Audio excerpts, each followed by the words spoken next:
rahmat dan hidayahnya sehingga kita dapat berkumpul di rumah insya Allah dan rahmat Allah. Salawat serta salam marilah kita berikan kepada Nabi besar kita Nabi Muhammad Sallallahu Alaihi Wasallam.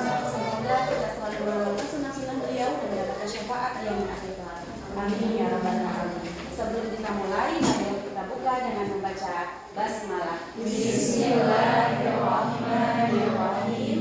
Dan dilanjutkan dengan Al-Fatihah dan salawat Nabi sebanyak 3 kali. A'udzu billahi minasy syaithanir rajim.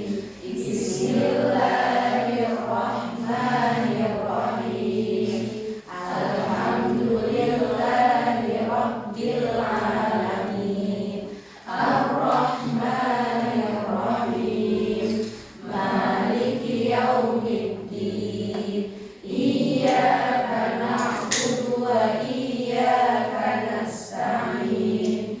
Ihdinas siratal mustaqim. Siratal ladzina an'amta 'alaihim ghairil maghdubi 'alaihim waladdallin. Allahumma shalli 'ala Muhammad wa 'ala ali Muhammad. Allahumma shalli 'ala Muhammad wa 'ala ali Muhammad. Allahumma shalli 'ala Muhammad wa 'ala ali Muhammad. Baik, saya manggilnya Abi Umi aja ya. Sebelumnya saya izin memperkenalkan diri. Nama saya Yunia Muda Isnaini, suka dipanggil Umi Nia. Saya berasal dari divisi TK Islam Al-Karim School gitu. Nah, di sini kan udah ada calon ya, calon guru sekolah Alam Al-Karim gitu ya, Abi Umi. Udah bawa alat-alatnya semua? Yang sudah diinstruksikan sama Umi Dewi. Nah, sebelum kita mulai, kita mau ice breaking dulu boleh? Boleh. Ini ada berapa orang? Boleh berhitung dari 18? Lebih Pak? Enggak. Kami harusnya 20. Aku 18, Ibu 4. Oh, berarti 22. Ada tambahannya enggak? Itu ada yang belum hadir nih. Itu aja ya. 1, 2, 3, 4, 5, 6, 7, 8, 9, 10, 11, 12, 13, 14, 15, 16, 17, 19. Oke, ada 19 di ruangan ini ya, Yumi. Kita mau ice breaking-nya buat kelompok, satu kelompok boleh 3 orang atau 4 orang. Kita mau boleh berdiri? Iya, boleh berdiri. Ini permainannya adalah up and down. Ice breaking-nya up and down. Jadi boleh kelompoknya itu 3 sampai 4 orang gitu ya. Menghadap ke kelompoknya masing-masing.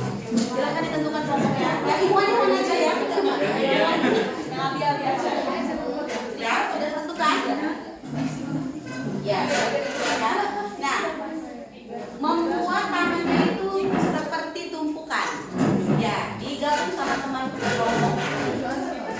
Ya, nanti umumnya dikomunikasi ya. Boleh senyaman mungkin ya. Abi Umi ya. Sudah? Siap? Mana? Nah, jika sudah, nanti ketika Umi Nia bilang up, berarti yang paling bawah itu yang naik ke atas gitu ya. Nanti kalau Umi Nia bilang down, yang paling atas turun ke bawah gitu ya. Nanti sesuai dengan ritmenya. Nanti kenapa sih gitu ya. Siap ya? Down. Satu aja. Ya, satu saja. Ya, down, down, up, up.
Umi Sela. Umi Sela, menurut Umi Sela kreatif itu seperti apa? Kreatif itu punya suatu variasi yang bisa kita buat untuk bisa lebih menarik lagi. Oke. Kalau Umi? Kreatif adalah sesuatu yang baru dari sebelumnya, yang dihasilkan dari pikiran kita sendiri ataupun adaptif dari karya lain. Oke. Lagi, Umi? Menciptakan sesuatu hasil karya yang baru. Oke, menciptakan hasil karya yang baru. Adiknya, Abi? Menurut Abi? Sebuah inovasi yang memberikan kebermanfaatan. Oke, semuanya betul, gitu ya. Ini. Jadi kreatif itu adalah kemampuan seseorang dalam menciptakan ide, gagasan atau karya baru yang unik dan bermanfaat tentunya, gitu ya. Kalau dia itu maksudnya idenya atau gagasannya tidak bermanfaat, biasanya itu nol hasilnya, gitu ya. Nah, ciri-ciri kreatif itu yang pertama, seseorang itu pasti memiliki rasa ingin tahu yang lebih tinggi, gitu ya. Yang kedua, imajinasi yang tidak terbatas. Selanjutnya, berani melihat masalah dari berbagai sudut pandang. Nah, di sini ketika kita di dalam kelas melihat anak-anak, setiap anak pasti memiliki karakter dan cara belajar yang berbeda, gitu ya, Abi Umi. Jadi kita sebagai guru tidak boleh menyamaratakan metode yang sama.